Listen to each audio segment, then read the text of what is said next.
win a division, and make the playoffs. So we're going to have a 6-3 record. We're going to go 4-2 in the division, and we're going to win a division and make the playoffs. And maybe dead last in the league, the Indianapolis Colts. Wow. Am I being a homer by saying we're going to win 11 games? For the record, we won 8 games last year. Here, Indiana move.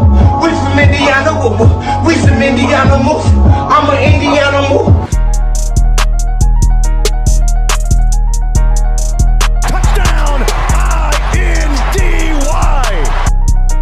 And he lost the ball. There's a fumble. Who's got it? The officials say the Colts do. Great team win, baby! Lobs it way downfield, intercepted, coming forward and making the INT for the Colts in the back end to see the Colts win Super Bowl. Hey, win on 3. 1, 2, 3, win! Welcome back to the channel. This is Marcus Sniffles, and just because it's a bye week doesn't mean the content here stops. Every Monday, 7 in the morning, we're dropping a video to talk Colts and NFL. Today, we're going to talk about a few things. Even though it is a bye week, we are going to talk about how the Colts can win the bye week. Did the Colts overpay for Sauce Gardner, the actual MVP of the Colts? But before we get into that, you guys know what to do. Make sure you guys like the video, drop a comment, subscribe to the channel. We're trying to get to 900 subscribers before the end of the season. We're I think we're almost at 870. So I think we're making good pace, and I think we can make it to 900 before February. So if you're continuing to watch these videos, if you see my videos on your feed on YouTube, and you've watched 2 or 3 of them, and you haven't subscribed, just go ahead and subscribe, baby. You're already watching the videos. You're halfway there. Just click the button. But before we get into all that other stuff, I just want to give a shout out to Zaire Franklin and Cam Bynum for the way that they played last week against Atlanta in Germany. Specifically Zaire, with how he pretty much ended the Falcons' drive on offense with his big run stop and getting a sack on Michael Penix Jr. Like, I don't want to say I shit on him, but I kind of do shit on Zaire Franklin a little bit for his pass coverage. And I can't also ignore when he plays well and does what he does best, and that's being a run-stopping player. He legitimately ended that offensive series for the Falcons in overtime, so shout out to him. Shout out to Cam Bynum for also getting a sack on Michael Penix and forcing a fumble. Once again, we have forced a fumble in every game on defense, and I love seeing that. I love the improvement. I love the fact that we have playmakers on the defensive side of the ball, and we continue to get better. That's the main thing. We continue to get better, and the defense, it looks amazing considering when you consider the amount of people that we've had out, the defense looks good to me. And I'm loving what I'm seeing. So let's talk about how the Colts can actually win the bye week. Like, how is it possible to win when you're not actually playing a game? And it's very simple. Get healthy. Specifically, Charvarius Ward. Charvarius Ward gets healthy. Now you have Sauce Gardner, Charvarius Ward out there. We all saw what the Falcons' game plan was against our defense. The Falcons' game plan last week was to get Drake London away from Sauce Gardner. The Falcons only have one legit wide receiver 1, and they did everything they could to keep him away from Sauce Gardner.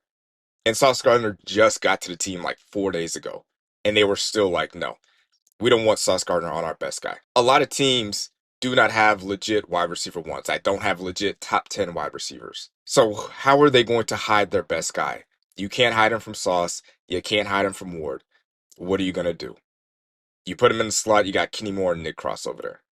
So as long as Charvarius Ward gets healthy, clears concussion protocol, and is back and and is aware of what is going on the practice field before the games, Drew Ogletree, stay your ass away from him, then that's how you win the bye week. That's one way to win the bye week.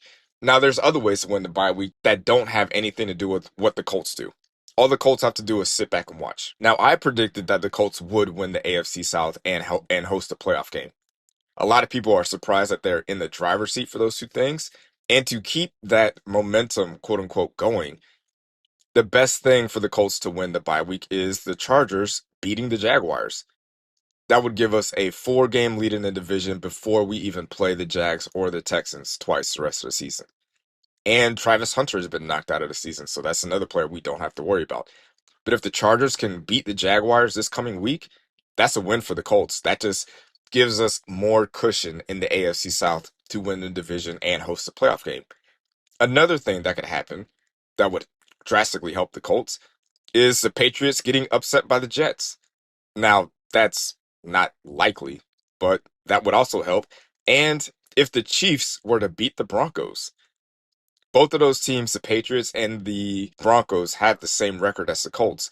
So if both of those teams were to lose, that would give us a full game lead in winning the best record in the AFC and having the 1 seed, which would mean having a bye, and our first playoff game would be at home in the divisional round, and we would only have to win one more game to get to the Super Bowl. Winning the division was the goal for me.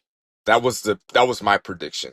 If we have an opportunity to gain the 1 seed by the Patriots and the Broncos losing, I would actually love to see that. I would love for the Colts to get a bye week. Like if that is if you have the opportunity to get a bye week, you obviously want to take that chance. You obviously want to do what it takes to get there. Even if it means just beating up on all the bad teams and having everybody in the national media doubt you. And the last thing, Sauce Gardner learning the playbook. We all saw on the touchdown pass to Drake London where Jermaine Pratt was covering Drake London and Sauce was on the outside but cut to the inside. That was just him not knowing the playbook. He clearly didn't know what his responsibility was in that instance, and it cost us on defense. It didn't cost us the game, but it did cost us. But that's Sauce not knowing what he was supposed to do. That's him not knowing his responsibility, not knowing his keys, not knowing where he was supposed to be, and that's going to happen. First game, it happens. He just got here. So that probably won't happen again if he knows the playbook and if he knows where he's supposed to be at and knows what his keys are and his responsibilities. And once he learns the playbook, our secondary becomes bare minimum top 10 in passing going forward. Speaking of Sauce Gardner, let's talk about the idea that a lot of people are saying that we overpaid for Sauce Gardner. As far as paying Sauce Gardner, the actual financially, this season we're only paying him $600K. That's it. And then next season we're paying $9.5 million for a top 5 corner. That's not an overpayment. Now the next year it goes up to $20 million, but we're not going that far. Let's just talk about the next 2 years. The next 2 years we're paying him a little over $10 million. So $5 million a year for a top 5 corner. That's not an overpayment. A lot of people say paying 2 first-round picks is too much for one player. My response to that is this is not the NBA. The NBA, there's only 2 rounds in the draft. In the NFL, there are 6 rounds in the NFL draft. And if we're being honest, Chris Ballard isn't the greatest at drafting players in the first round. He's actually a lot better in rounds 2 through 7. So let's just say, hypothetically speaking, let's just play this all the way out. Let's say the Colts win the division. They don't get the 1 seed, they just win the division, and they host a playoff game, and they lose the first round. That draft position, on average, is like 19 through 21. So let's look at some of the hits and misses that Chris Ballard has had in the first round. Let's talk about his hit. Quentin Nelson, the number 6 overall pick. Laiatu Latu, the 15th overall pick. Tyler Warren, the 14th overall pick. Those are all hits for Chris Ballard in the first round. None of those players are going to be available to us if we continue winning at the pace that we're winning. If we win the division and we host a playoff game and we lose in the first round, we are not in the position to grab a Quentin Nelson or a Laiatu Latu or a Tyler Warren. If we look at some of the misses that we had, Malik Hooker, 15th. Anthony Richardson, number 4. Kwity Paye, 21st overall pick. Malik Hooker obviously wasn't a hit. He's not on this team anymore. He didn't make it past his rookie contract. Anthony Richardson, top 5 pick. Clearly didn't make it. Not, whatever. We don't have to talk about that. But we're not in the position to draft that high. Kwity Paye, the 21st overall pick. If I told you, hey, the Colts could get Sauce Gardner, and all we have to do is give up Kwity Paye and a first-round pick, is anybody saying no to that? Is anybody like, oh, we can't lose Kwity Paye? I don't think so. So that's essentially what the Colts lost. We're going to lose a late first round pick, and we got a player that if we got in the draft, we would be ecstatic about. So I'm not tripping off of, oh, they gave up so much. They gave up 2 first round picks. Those first round picks are going to be late in the draft. Chris Ballard, what? We're going to lose out on Quiddy Pay. We're going to lose out on a Malik Hooker. Okay, we got a top 5 corner for that. I'll take those trades any day. Look at our team. Look at our offense. How many first round picks do we have on offense?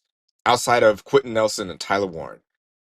Michael Pittman, Josh Downs, Alec Pierce, Bernie, Braden, Tanner, Gonzalez, Jonathan Taylor. None of those guys are first round picks. Our defense, the same thing.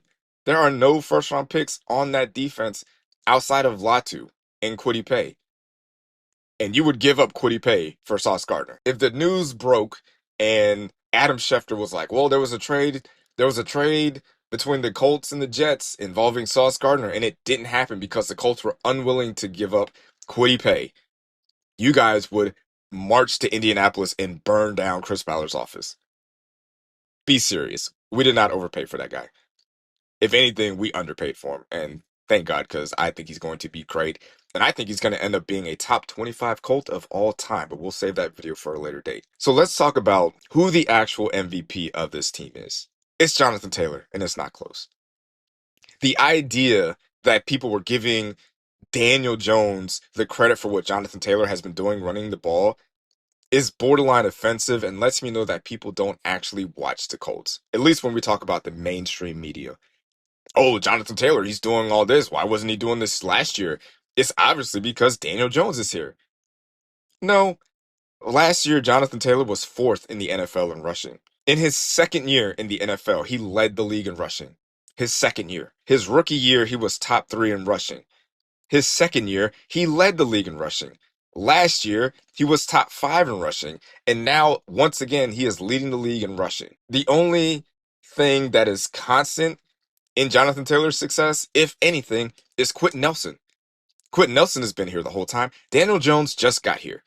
Jonathan Taylor was great before Daniel Jones got here. Jonathan Taylor was great with Matt Ryan. He was great with Carson Wentz. He was great with Anthony Richardson. He was great with Gardner Minshew. He was great with Joe Flacco. And he'll be great with Daniel Jones. And he'll be great with whoever quarterback is leading the team. As long as Quentin Nelson's there, I'll give Quentin. If you want to say Jonathan Taylor isn't anything without Quentin Nelson, I'm willing to listen to that. Daniel Jones, no, I'm not giving you that. Daniel Jones is not special. The MVP is for special players. In the AFC, Daniel Jones is not Patrick Mahomes. He's not Lamar Jackson. He's not Josh Allen. He's not Herbert. He's not even Drake. Those are special quarterbacks. Those are quarterbacks that can elevate your team no matter what level of talent is on the field with them. But what he can be is Tua, Bo Nix, CJ Stroud, even Trevor Lawrence, where if you just stay within the offense, make 1 or 2 big plays when necessary, and don't turn the ball over, you can be in the conversation for winning your division every year, making it to the playoffs, being a contender. But Daniel Jones is not special. When the Colts lost to the Steelers, Jonathan Taylor had 14 carries for 45 yards. What was everybody saying after the loss of that game? Was it Daniel Jones needs to throw the ball more? He threw the ball 50 times in that game. That was absolutely insane. The main thing fans were upset about during that Steelers loss was Jonathan Taylor not getting the ball enough. He had 14 carries. Everybody was like, yo, I know the running game wasn't being effective, but Daniel Jones should not be throwing the ball 50 times compared to Jonathan Taylor only getting 14 carries. And the same thing with the Rams game. Daniel Jones had 33 pass attempts. And the only things that were keeping us in that game was Jonathan Taylor running the ball. Now, obviously, the A.D. Mitchell fumble, that didn't help. But the play that would have tied the game was a Jonathan Taylor run. Jonathan Taylor was the player that got us back into that game. Jonathan Taylor would have been the reason we would have won that game. Daniel Jones is not going to be the reason that we win in the playoffs. If we're going to be successful in the playoffs, it can't be Daniel Jones throwing the ball 33 times. It can't be him throwing 50 times. It should be him throwing the ball about 25, maybe 31 times. I feel like that's the absolute maximum amount of pass attempts that he should have. Jonathan Taylor, at minimum, 25 touches. At minimum, 25 touches. If Jonathan Taylor gets 25 touches and can't get the job done and we lose, I would rather lose going down, giving our best player the ball, than having Daniel Jones throw the ball 40 times. Because I know what that is. I know what that is. That's not a winning recipe. That is not how we're going to win in the playoffs. And real quick, before we end the video, I just want to give a shout out to Quentin Nelson. I saw an interview where Quentin Nelson was where a reporter asked him, like, why do you always chase down every play? Like, after the play is done, you always see Quentin Nelson running down the field, no matter how far he is. He runs down to the ball carrier, and he's the first one to pick him up or high five him or whatever. No matter what, it's you. If you're a Colts fan, you know this. Quentin Nelson chases down every play. And the interviewer asked him, like, hey, why do you do that? And he basically said, just in case, I got to protect my guy, or, he breaks a tackle, or there's a fumble, and I can be there to pick it up. What happened last week? Jonathan Taylor fumbled the ball. Who was there to pick it up? Tanner Bortolini. Tanner Bortolini was nowhere near that play, but he continued to chase down the play. And that's Quentin Nelson's influence. That's leadership. If we don't have a leader like Quentin Nelson who runs down the field, Quentin Nelson is an all-pro. Quentin Nelson is going to be in the Ring of Honor. Quentin Nelson is going to have his jersey retired. Quentin Nelson is going to go into the Hall of Fame. He would go into the Hall of Fame today if he retired. That's how good he is. That's how great he is. But he still does the little things. And he's becoming a great influence on this offensive line, to where if Quentin Nelson is doing that, why am I not doing that? Tanner Bortolini sees that. Matt Gonzalez sees that. Braden Smith sees that. Bernie sees that. Alec Pierce sees that. Tyler Warren sees that. It's rubbing off on everybody. And because of Quentin's leadership, his ability to go down there and chase down balls, chase down plays, chase down players, has trickled down to Tanner Bortolini, and that pretty much saved that drive. Because without that drive, maybe we don't score a touchdown. Maybe the Falcons get the ball and they score. And now we're down. Now we're behind the 8 ball. So shout out to Quentin Nelson for just being a leader, just being a dog, and being a great football player. So let me know what you guys think in the comments. Do you think the Colts can, quote unquote, win the bye week? Did the Colts overpay for Sauce Gardner? And do you think Jonathan Taylor has a legitimate case to win the MVP this year? Let me know what you guys think in the comments. Please subscribe. We're almost at 900 followers. We're trying to get there before the end of the season. Appreciate you guys for watching this far during the season. Thank you for watching. I'll see you next time. Go Colts. Thanks for watching, babe. Make sure to like this video and subscribe to the channel. You made it this far. If you have not liked the video at this point, what are you waiting for? Just like the video. Hit the like button right now. I'm talking to you. Make sure you like the video and subscribe and drop a comment. All that stuff. This is a threat. Not a threat, a warning. But it could be a threat. Just do it.